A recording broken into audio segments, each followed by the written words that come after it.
hold and present an American flag. And they also, this law that was passed by Congress also said that these veterans may have taps played for them at the end of their service. Now, who would argue with such a simple honor as this? There's just one little problem. There are very, very few bugle players anymore who can play taps. It's almost a dying art. And the absence of bugle players has called for an adjustment to the congressional mandate. Veterans still have the right to have taps played at their funerals, but taps can be played on a CD player. And so this has caused a further adjustment. The military has gone out of its way to develop a brand new instrument. It looks like a bugle, but instead of having brass keys and open airways, it's got a CD player at the heart of it. But there's a bugle-like thing wrapped around it. And the bugle player pushes a button, and a red light and a green light comes on. They've got 5 seconds to get it up to their mouths. And they've also been trained to turn away from the people so they can't see the lights flashing. And then taps is played. Not surprisingly, it's not quite the same. Now, I'm something of a student of American culture, and I've thought about what this means. And, you know, even when we're trying to do something sensitive and kind and notable, Americans are all about appearances. Every time you see this, a conflict between substance and style, you can almost guarantee style is going to win. We seem to prefer canned perfection from a fake bugle and a fake bugler to the performance of a fallible, frail human being who offers a genuine final tribute, no matter how flawed that may be. When Jesus calls his disciples, though, you don't see style over substance. What you see when Jesus calls his disciples is not a call to sit down to a course survey or to a graduate seminar. When Jesus calls his disciples, it's to an active ministry. You're it. You need to do the job you're being called to do. And Matthew was called out by himself. He wasn't with other people who were called out.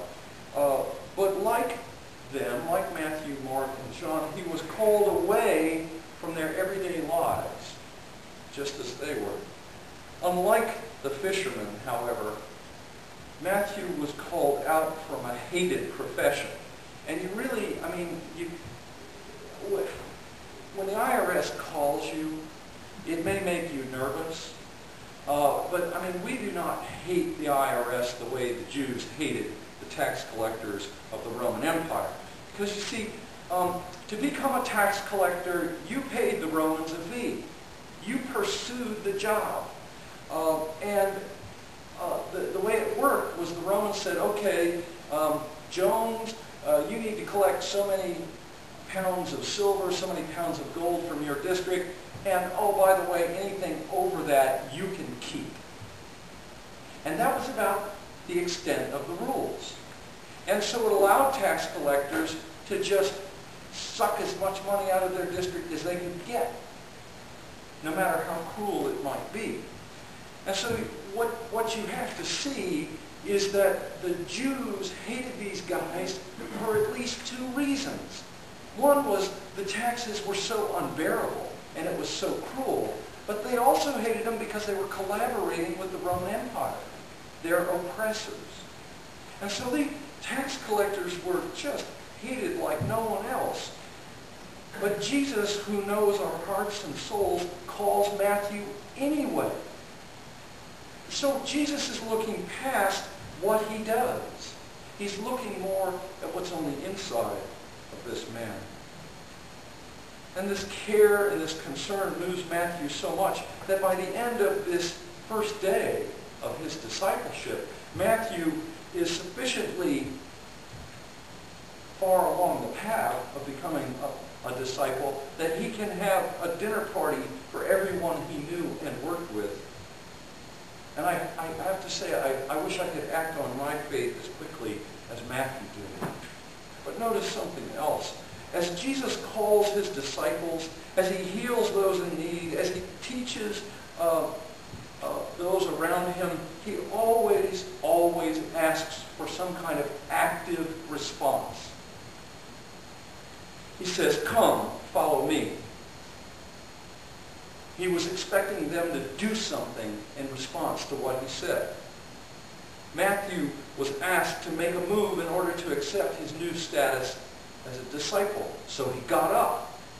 He left his established routine. He stepped out into a new life and a new road, a new path. And that forces me to consider how I'm doing living out my faith. Am I willing to act on what I believe?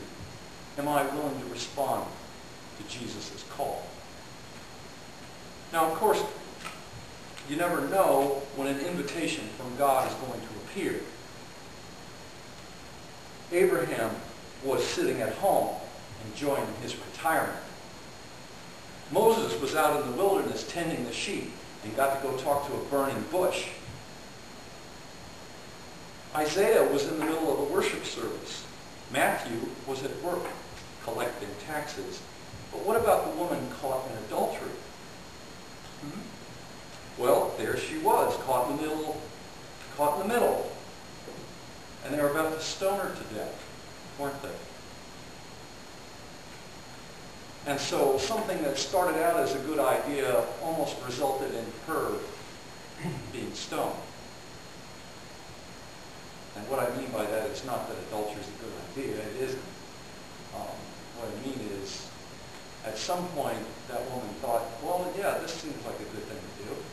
And she was wrong. And the response to that by the Jews was they were going to kill her. And Jesus ends up saying, those who are without sin, he who is without sin, let him cast the first stone. And so here's this woman rescued from a terrible death by God. And her life changed. And so, you never know when this kind of crisis is going to come upon you. You never know when you're going to be called on to respond in a different sort of way. And it doesn't matter where you are or what kind of situation. God can find you. He can reach out and touch you. As it says in Psalm 139, where can I go from your spirit? Where can I flee from your presence? If I go up to the heavens, you are there. If I go make my bed in the depths, you are there. If I rise on the wings of the dawn, if I settle on the far side of the sea, even there your hand will guide me. Your right hand will hold me fast. It doesn't matter who you are or where you are. God can find you. God can call you out of what you have become to make you more.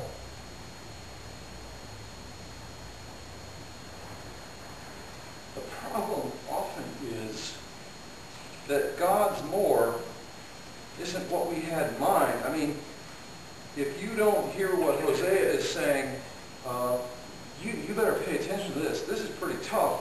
Come, let us return to the Lord. He has torn us to pieces, but he will heal.